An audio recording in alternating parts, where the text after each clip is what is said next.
Hey guys, it's Michal. So I just wanted to share with you guys an experience that I had recently that kind of really upset me.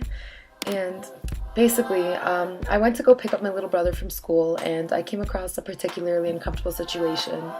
As I was helping him put on his jacket, I overheard one little boy come up to another and tell him that he was glad his skin was nicer than his because he was white.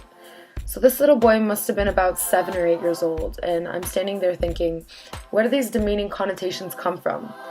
Where else could they possibly come from but the comfort of his own home? So I just really wanted to tell you guys that I think that children are being constantly misled with their ideas of hatred. I believe that these ideas don't just occur naturally in their brain. As Nelson Mandela said, love comes more naturally to the human heart than hate does. And 2-year-olds don't just randomly wake up hating black people or white people or blue people or orange people. They wake up hating naps and showers and necessary things like that. They're taught these negative stereotypes by those around them. It's more of a learned behavior as a reflection of those they look up to. And after witnessing that, I realized how dangerous it can be to have someone that's supposed to be like a mentor to you, like your mother or father who you trust most deeply, raise you with such cynical beliefs about society. So looking deeper into things, I realized that it's not just your mentors and your guardians that can have this huge effect on your beliefs. It's also your peers and your coworkers. At around age 10, the environment begins to play a tremendous role in how you perceive people. Racism is a direct result of social conditioning, meaning that your beliefs become the beliefs of those that you surround yourself with. But the good news is that even a child whose parents make no conscious effort to teach them not to be prejudiced can shed that prejudice if they find themselves in a diverse place where they can consistently observe a variety of people interacting positively as equals. So I just wanted to state that the purpose of social justice is for society to strive towards everyone treating everyone equitably, regardless of their attributes. And deeming someone inferior due to their race is a violation of social justice. Racism often targets minorities, such as black people, aboriginals, Jewish people, Muslims, etc., although it can happen to literally anyone. They even have accounts on Twitter making fun of white people. So isn't it interesting that as a society that says we preach social justice, we can find that 9 in 10 Americans are classified as racist against either blacks or whites, and 56% of those Americans are openly racist against blacks. How about another interesting fact?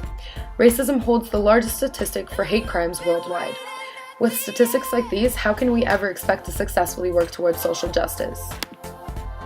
And when we have people in power who preach negative things and act in a way that promotes racist behavior, we raise our youth to believe that this is in fact okay. A great example of this would be our very own President Donald Trump. Throughout the electoral race, Trump has done nothing but put down minorities with his ideas of political correctness. As a leader, a mentor, a role model for all of society, Trump goes on to describe Mexicans as rapists. He preaches that all Muslims need to be profiled, and he endorses an unconstitutional stop-and-frisk policy with his ever-so-famous slogan, "Grab her by the pussy."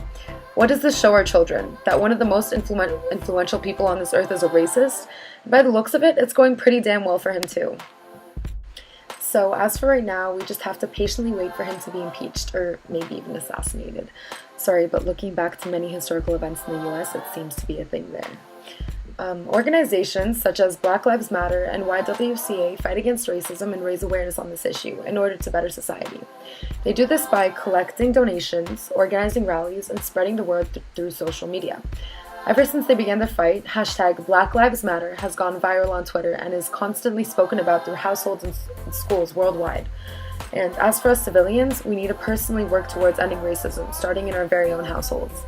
We can do this by teaching our kids to not be racist and celebrating race, ethnicity, and all other differences that truly make us beautiful. Studies have shown that not talking to your kids about racial diversity can actually lead them to feeling uncomfortable around other races in the future.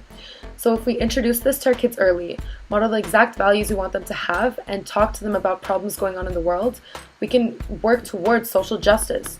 In doing this, we can raise the next generation to be more accepting and overall socially just.